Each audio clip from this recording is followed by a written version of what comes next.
जीतन राम मांझी कह रहे हैं कि वो बौद्धों का जो मांग है अनुचित है। भाई हम कह दें कि अनुचित है तो उससे क्या होगा? आप लॉजिक आधार पर देखिए ना। हाँ। एक भी क्रिश्चियन, एक भी मस्जिद, एक भी मंदिर के जो चलाने वाले लोग हैं कोई हैं दूसरे?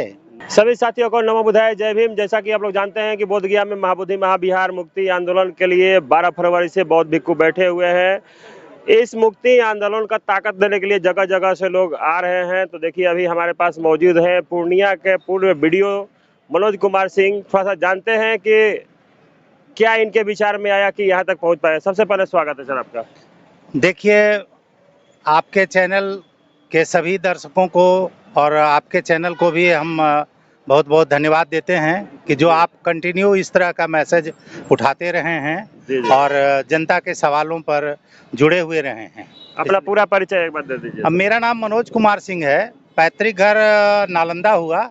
वैसे मैं पूर्णिया में रहता हूं और पूरे बिहार में सामाजिक कार्य को संचालित करने के लिए सोशल एक्टिविस्ट के रूप में जाना जाता हूं।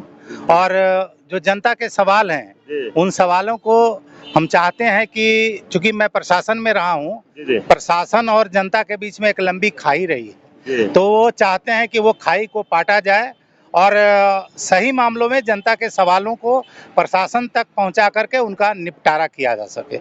इसी क्रम में मैं आज यहाँ पर बहुत दिनों से सुन रहा था कि बौद्ध भिक्षु आंदोलन कर रहे हैं और मेरे जैसा आदमी भी इस आंदोलन के बारे में गहराई से नहीं जानता था। यहाँ आने के बाद मुझे पता चला कि ये लड़ाई सिर्फ बौद्ध भिक्षुओं की नहीं है, ये आम जनता की लड़ाई है और जनता के सवालों को उठा रहे हैं। जिस तरह से देखिए कि ये कहा जा रहा है कि बड़ा सा बोर्ड देखिए, ज्ञान और मोक्ष की धरती बोध गया लिखा हुआ है और ये धरती महात्मा बुद्ध के नाम से जानी जाती है। तो वैसी स्थिति में आप देखिएगा कि जो भी धर्म के मंदिर हैं या उस तरह के जो चीज़ है, जैसे अगर कोई हिंदुओं का मंदिर है तो उसके संचालक पुरोहित होते हैं, मस्जिद के संचालक जो होते हैं मौलवी साहब होते हैं, ईसाई के फादर होते हैं। तो फिर इस तरह की बातें यहाँ क्यों नहीं है? बौद्ध पूरे बिहार में यहाँ पर ज्ञान प्राप्त या पूरे देश में कहिए ज्ञान प्राप्ति का केंद्र के तौर पर बोध गया को माना जाता है, तो यहाँ को संचालित करने के लिए बौद्धों को लगाए रखा जाना चाहिए। इस तरह का भेदभाव क्यों? जीतन राम मांझी कह रहे हैं कि वो बौद्धों का जो मांग है अनुचित है। भाई हम कह दें कि अनुचित है तो उससे क्या होगा? आप लॉजिक आधार पर देखिए ना। एक भी क्रिश्चियन, एक भी मस्जिद, एक भी मंदिर के जो चलाने वाले लोग हैं कोई हैं दूसरे? नहीं है। तो फिर यहाँ फिर भेदभाव क्यों भाई?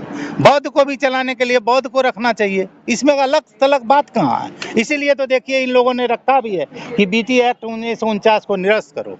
अच्छा, बीटी एक्ट संविधान लागू होने से पहले का है 1949 का, उसको तो निश्चित तौर पर संविधान का आर्टिकल 13 ही कहता है कि संविधान लागू होने से पहले प्रक्रिया शून्य मानी जाती है, फिर भी अब आ रहा है। हाँ, तो उसको अविलंब निरस्त करना चाहिए। वो जनता के साथ नहीं जुड़ा हुआ है, जनता के सवालों को मर्यादा हनन करने वाला है। तो ऐसी स्थिति में इसको निरस्त करना चाहिए, सरकार को इस पर ध्यान देना चाहिए। आखिर उन लोगों के रहने से आप लोगों को दिक्कत क्या है अभी? अब जो चीज पुरानी हो गई, जो चीज को आप कह रहे हैं संविधान में कह रहे हैं कि इस तारीख के बाद पुरानी चीजें मान्य नहीं होगी, तो फिर क्यों ढोएंगे हम? कहने का मतलब जो गैर बुद्धिस्ट उसमें हैं, 4 हिंदू 4 बौद्ध, एक डीएम यहाँ पर रखा गया, तो उससे आप लोगों का प्रॉब्लम क्या है? कोई प्रॉब्लम नहीं है, मगर अगर एक धर्म में किसी धर्म में बता दीजिए कि उसके संचालक दूसरे लोग हैं, तब यहाँ भी बौद्ध धर्म भी है ना, तो उसके संचालक दूसरे भी होंगे। अगर इसी तरह का प्रावधान है तो हर धर्म में कर दीजिए, कोई दिक्कत नहीं है। मगर अगर सब जगह जिस धर्म के मानने वाले अनुयायी हैं लोग या उसी के जो लोग हैं वो चला रहे हैं, तो फिर यहाँ भेदभाव क्यों? एक तरफ अच्छी बातें और एक तरफ खराब बातें, दोनों एक साथ तो नहीं चलेगी ना।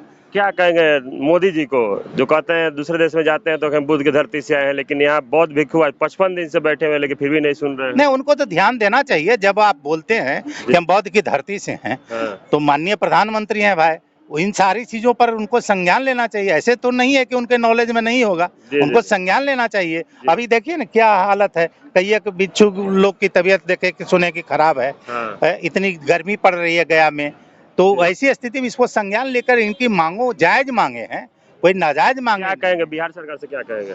इसको भाई लागू कीजिए, जो सबके साथ है वो इन लोगों के साथ भी लागू कीजिए।